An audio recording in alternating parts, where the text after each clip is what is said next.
Manchester United langsung melakukan perubahan besar hanya beberapa hari setelah mereka menelan kekalahan telak dari Liverpool, minggu lalu. Skuad Erik ten Hag dibuat tak berdaya di kandang dan kalah 0-3. Namun, hanya 2 hari usai kekalahan telak tersebut, ada klaim bahwa United akan melakukan perubahan besar dalam struktur sepak bola mereka. Seperti dilansir The Athletic, Wakil Direktur Sepak Bola United Andy O'Boyle akan hengkang setelah 2 tahun menjabat. Manchester United bersiap untuk melakukan lebih banyak perubahan pada struktur kepemimpinan sepak bola senior mereka, dengan Wakil Direktur Sepak Bola Andy O'Boyle akan meninggalkan Old Trafford setelah 2 tahun menjabat, demikian pernyataan klub. O'Boyle bergabung dengan United dari perannya sebagai kepala kinerja elit di Liga Premier pada Mei tahun 2022, direkrut untuk mendukung Direktur Sepak Bola saat itu John Murtagh dalam upaya meningkatkan operasional tim pria, wanita, dan akademi. O'Boyle memainkan peran besar di bursa transfer musim panas ketika Manchester United mendatangkan pemain seperti Joshua Zirkzee, Leny Yoro, Matthijs de Ligt, Noussair Mazraoui dan Manuel Ugarte.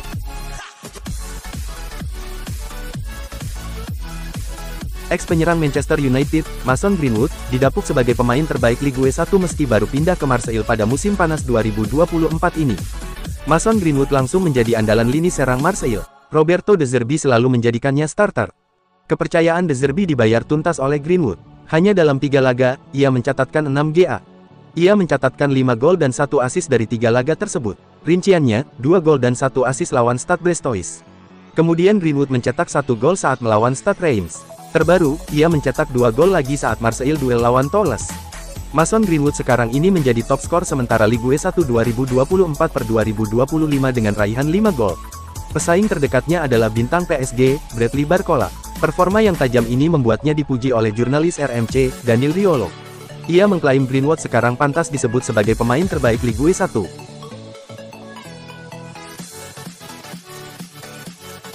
Direktur Teknik Manchester United, Dan Ashworth buka suara terkait tudingan timnya mendepak Jadon Sancho ke Chelsea secara sepihak. Ia menyebut bahwa transfer itu bukan keputusan sepihak dari MU melainkan keputusan bersama. Baru-baru ini, pihak MU yang diwakili Ashworth meluruskan rumor tersebut. Ia menyebut bahwa transfer itu terjadi karena kedua pihak sepakat untuk berpisah.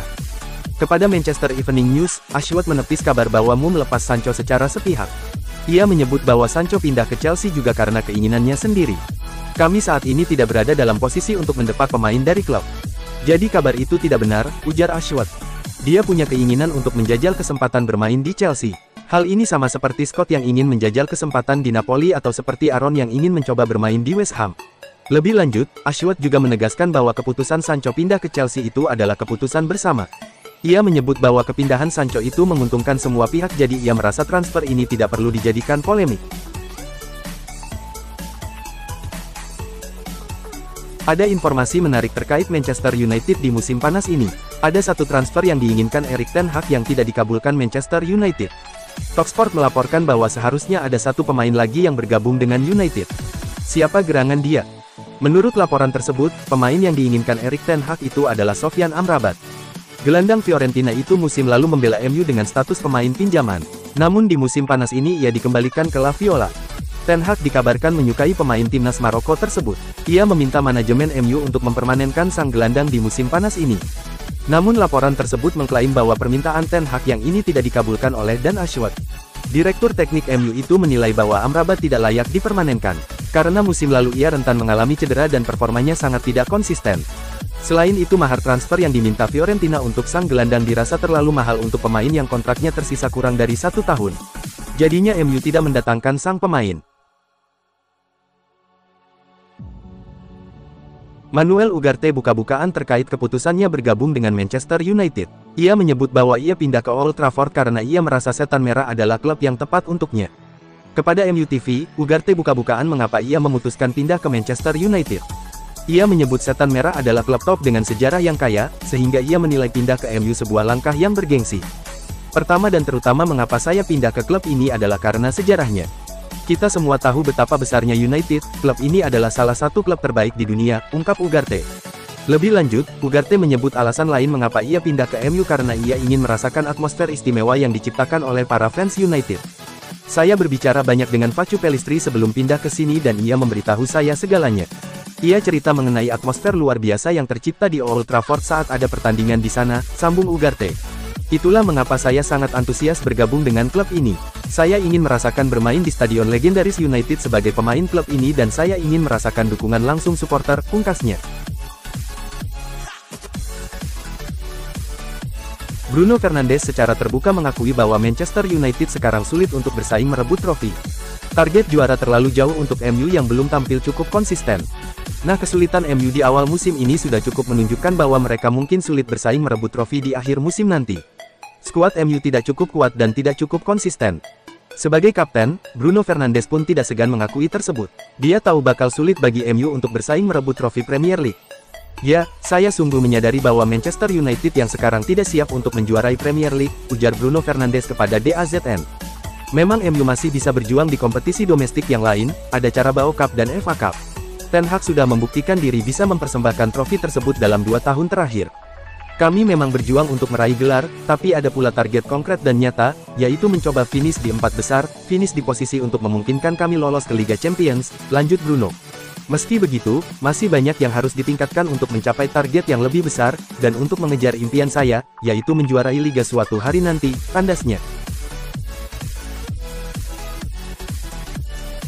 Mantan pemain Manchester United Owen Hargreaves menilai Setan Merah akan sulit memenangi trofi dengan mengandalkan pemain seperti Joshua Zirkzee. Owen Hargreaves menyebut Zirkzee sebagai pemain yang bagus. Namun, Hargreaves tidak yakin pemain berusia 23 tahun akan menjadi solusi bagi Man United untuk jangka panjang. Hargreaves meyakini Man United harus merekrut pencetak gol yang tajam jika mereka ingin mengejar ketertinggalan dari para rivalnya. Saya menyukainya. Saya pikir dia bisa menjadi pemain yang sangat bagus untuk United, tetapi masalahnya mereka punya 2 pemain yang sangat bagus, Højlund dan Zirkzee, tetapi lihat apa yang telah dilakukan Haaland, lanjutnya. Orang itu adalah pencetak gol robot. Anda butuh orang yang pembunuh, seperti Ruud. Hargreaves tidak terlalu yakin dengan beberapa rekrutan Manchester United saat ini. Ia menyarankan Setan Merah untuk mendatangkan pemain yang bisa membantu mereka meraih trofi.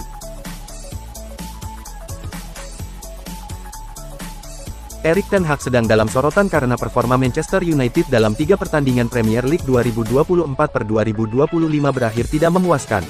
Mereka menang sekali dan 2 kali kalah. Banyak yang kemudian berpendapat juru taktik asal Belanda itu tak layak dipertahankan sebagai manajer Manchester United. Apalagi usai kalah dari Liverpool akhir pekan lalu.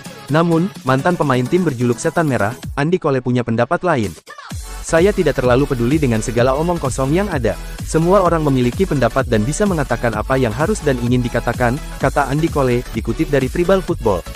Menurut dia, Ten Hag tetaplah pemimpin dalam skuad Man United karena dapat kepercayaan dari manajemen. Kepercayaan itu datang bukannya tanpa alasan, karena dia memiliki rekam jejak memenangkan trofi. Tapi pada akhirnya Erik ten Hag memimpin tim dan dia berhak untuk itu. Karena dia memenangkan 2 trofi dalam 2 musim. Itu bukan hal buruk, tutur Cole. Saya paham mereka baru saja kalah dalam laga besar di kandang melawan Liverpool, dan itu bukan pertandingan yang dulu, saat saya masih main untuk Manchester United, kami sering kalah, imbuhnya. Cole mengatakan, terlalu dini jika menghakimi Ten Hag sekarang ini. Musim masih panjang, dan dia menilai hasil di awal ini masih bisa dimaklumi. Baru 3 pertandingan yang dijalani. Bukan berarti Manchester United buruk sekali dari 3 pertandingan itu. Mereka menang atas Fulham dan kurang beruntung ketika menghadapi Brighton, ujarnya. Bagi saya pribadi, ini bukanlah hal yang buruk dan cuma perlu membiarkan Erik ten Hag melanjutkan tugasnya sebagai manajer. Saat Manchester United dihajar Liverpool, sorotan mengarah ke penempatan posisi kedua bek sayap. Taktik ini sampai-sampai disebut gila. Bahkan seusai laga manajer Liverpool Arne Slot dengan runut menjelaskan rencana menangkap titik lemah itu.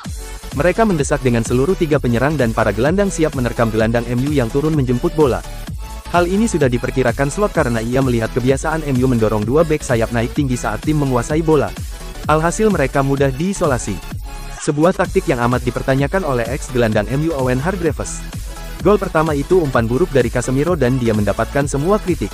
Tapi bek-bek sayap itu tak bisa ada di posisi itu melawan Liverpool, ujarnya dikutip Metro. Mereka berada di posisi gila ini, dengan mereka terlalu naik terlalu tinggi.